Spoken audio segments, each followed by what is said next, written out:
শুধু নির্যাতন নয়, হামলার ঘটনা লাইভ স্ট্রিমিং করায় এবার গ্রেপ্তার হিন্দু যুবকও। বিপ্র দাস নামে এক যুবককে এবার গ্রেপ্তার করলো ইউনুসের সেনা। আরো বিস্তারিত তথ্য জানবো আমাদের প্রতিনিধি সুকান্ত মুখোপাধ্যায়ের কাছ থেকে। সুকান্ত,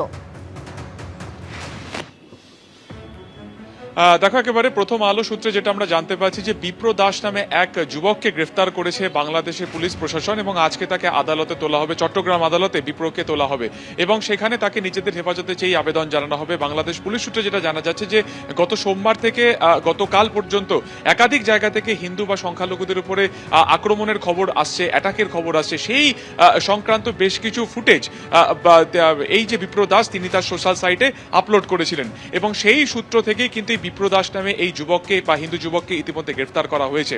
তোমাকে জানিয়ে রাখি যে এখনো পর্যন্ত যে সমস্ত হিন্দু বা সংখ্যালঘু কিংবা ধর্মীয় প্রতিষ্ঠানের উপর হামলার ঘটনার খবর সামনে এসেছে বাংলাদেশের বিভিন্ন জায়গা থেকে, যার মধ্যে ঠাকুরগাঁও রয়েছে, নীলফামারী রয়েছে জলপাইগুড়ি লাগোয়া, অন্যদিকে সুনামগঞ্জ কিংবা দোয়ার বাজার এলাকা রয়েছে। প্রত্যেকটি ক্ষেত্রে দেখা গেছে যে ফুটেজ যেগুলো সামনে এসেছে সেখানে যাদেরকে অ্যাটাক করতে দেখা যাচ্ছে বা যাদেরকে আক্রমণ করতে দেখা যাচ্ছে তাদের কাউকে কিন্তু এখনো পর্যন্ত আটক বা গ্রেফতার করা হয়নি বা সেই মর্মে কোনো রকম বিবৃতিও জারি করা হয়নি।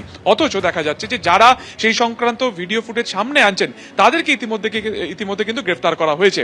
ইতিমধ্যে আরো এক ব্যক্তিকে গতকালকে গ্রেফতার করা হয়েছে, যার নাম চন্দন দাস ওরফে রিপন দাস।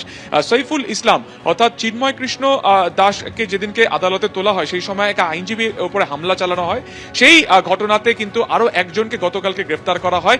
সেই সঙ্গে গ্রেফতারির সংখ্যা মোট 9 দাঁড়িয়েছে। সেই রিপন দাস ওরফে চন্দন দাস তাকেও কিন্তু আজকে আদালতে তোলা হবে। আমরা জানি আইনজীবী হত্যার মামলাতে নতুন একটি মামলা দায়ের করা হয়েছে ইতিমধ্যে চিন্ময় কৃষ্ণ দাসের বিরুদ্ধে। 2রা জানুয়ারি তার পরবর্তী শুনানি রয়েছে।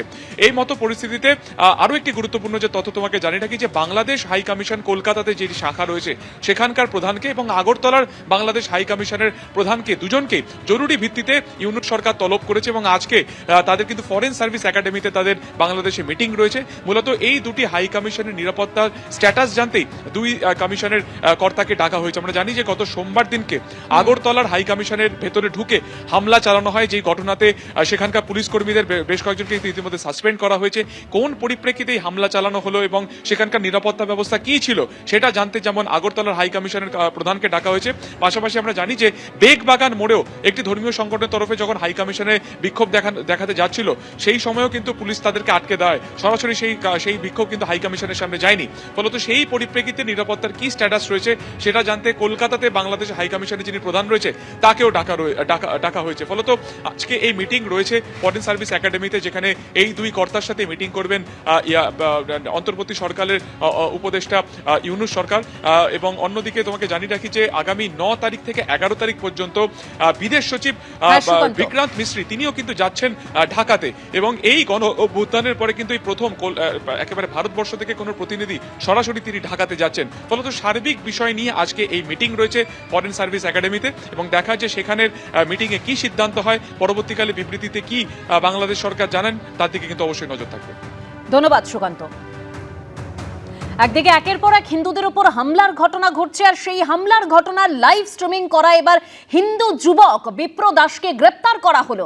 অন্যদিকে আমরা দেখেছি সন্ন্যাসী, আইনজীবী, সাংবাদিক থেকে অধ্যাপক বাংলাদেশে রেহাই পাচ্ছেন না কোনো হিন্দুই। সংখ্যালঘুদের ওপর লাগাতার হামলার প্রতিবাদ করা এবার আক্রান্ত হলেন চট্টগ্রাম বিশ্ববিদ্যালয়ের হিন্দু অধ্যাপক। অন্যদিকে সমান তালে ভাঙচুর করা হচ্ছে হিন্দুদের বাড়ি থেকে মন্দির।